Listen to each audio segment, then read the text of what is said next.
ഇളകിയാടൽ അത് നമുക്ക് കാണാൻ പറ്റുമോ ആ കൈസേ ഹോയിൽ? ഇല്ല ഇല്ല. പക്ഷെ സാഹചര്യത്തിൽ നന്നായി ഇളകുന്നുണ്ട്. രമേശ് ചേട്ടൻ്റെ എന്റെയും കഥാപാത്രം അങ്ങനെ പോകുന്നു. ഒരു പോലീസുകാരാണ് രണ്ടുപേര്. അവർ ഈ കഥയിലോട്ട് സെക്കൻഡ് ഹാഫിലാണ് കയറുന്നത്. ഇതൊരു ക്രൈമായി മാറുമ്പോൾ ആണ് പോലീസിന്റെ എൻട്രി വരുന്നത്. അതിലൊരു സാധ്യത മനസ്സിലാക്കി ഇദ്ദേഹത്തോട് ഒരാൾ നല്ലവനും ഒരാൾ മോശവും, എന്നാൽ ഇയാൾ മോശമാകുമ്പോൾ ഇയാൾ നല്ലവനാക്കി ഒരു സൈക്കോളജിക്കലി ഒന്ന് പ്രതിയോട് ഉള്ളൊരു പെരുമാറ്റം ഉണ്ടല്ലോ, അത് രസകരമായ ഇൻസിഡൻസ് ആണ്. വളരെ ജോവിയലായിട്ടുള്ള ജീവിതം നമ്മൾ സ്റ്റേജിലും വ്ളോഗിലൊക്കെ കണ്ടിട്ട് അതിനപ്പുറത്തേക്ക് ചില കഥാപാത്രങ്ങളെ കണ്ടിരുന്നു. ഇപ്പൊ അനുമനൻ ലീഡർ റോളിലെത്തിയ കുറ്റന്വേഷണ സിനിമയിലൊക്കെ വേഷമൊക്കെ നമുക്ക് ഒരിക്കലും പിടികിട്ടാത്തതായിരുന്നു. അങ്ങനെ എന്തെങ്കിലും ട്രൈ ഔട്ട് ചെയ്യാൻ പറ്റിയിട്ടുണ്ടോ? അതോ ഇത് ഒരു ഫൺ സോൺ ഓപ്പൺ ആയ ഏരിയ? ഇത് ധ്യാൻ ചേട്ടൻ നേരത്തെ പറഞ്ഞ പോലെ എനിക്ക് ലൈക്ക് ഞാനായി നിന്നുകൊണ്ട് ചെയ്യാൻ പറ്റിയ ലൈക്ക് ഫ്രണ്ട്സ് ആണ്, ഒരു ബാച്ചിലർ പാർട്ടിയാണ്. അപ്പൊ അവിടെ കാണിക്കുന്ന അല്ലുവിളിത്തരം എല്ലാം ഉണ്ട്.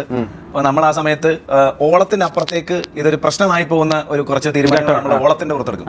എന്നാൽ ഇതേപോലെ ഒരു ഗ്രൂപ്പ് ഓഫ് ഫ്രണ്ട്സ് വർഷങ്ങൾക്ക് ശേഷം ഒരു കൂട്ടുകാരന്റെ ബാച്ചിലർ പാർട്ടി കാണുന്നു, ഓളം വെക്കുന്നു. ഓളം വെട്ടിന്റെ മേളിലേക്ക് പിന്നെ ഈ ആഘോഷം അതിരി കിടക്കുമ്പോൾ നമ്മൾ ഒരു കാര്യത്തിൽ ചെന്ന് ചാടും.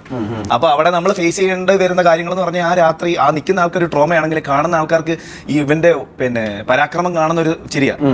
അത് ഈ സഹായിക്കാൻ വരുന്നവന്റെ ആണെങ്കിലും പ്രശ്നത്തിൽ നിൽക്കുന്നവന്റെ ആണെങ്കിലും. അപ്പൊ അതൊക്കെ ഈ പറഞ്ഞ ഞാനായിട്ട് നിന്നുകൊണ്ട് ഫുൾ ഒച്ചയിൽ സംസാരിക്കുക, എനർജി ആകുക, അതൊക്കെ ഉണ്ടായിരുന്നു. നമ്മൾ ഈ സമയത്ത് സീനൊക്കെ ഡിസ്ക്രൈബ് ചെയ്യുന്ന സമയത്ത് ഡയലോഗിന്റെ സമയത്ത് എൻ്റെ ചേട്ടൻ പറയും, നമുക്കിവിടെ എന്താണ് പറയാൻ പറ്റുന്നത്, എങ്ങനെയാണ് നിനക്ക് നിന്റെ രീതിയിൽ പറയാൻ പറ്റുമോ, അങ്ങനെ ചെയ്യും. അപ്പം കുറച്ചുകൂടെ എനിക്ക് ഫ്രീ ആയിട്ട് വർക്ക് ചെയ്യാൻ പറ്റിയത് അങ്ങനെയാണ്.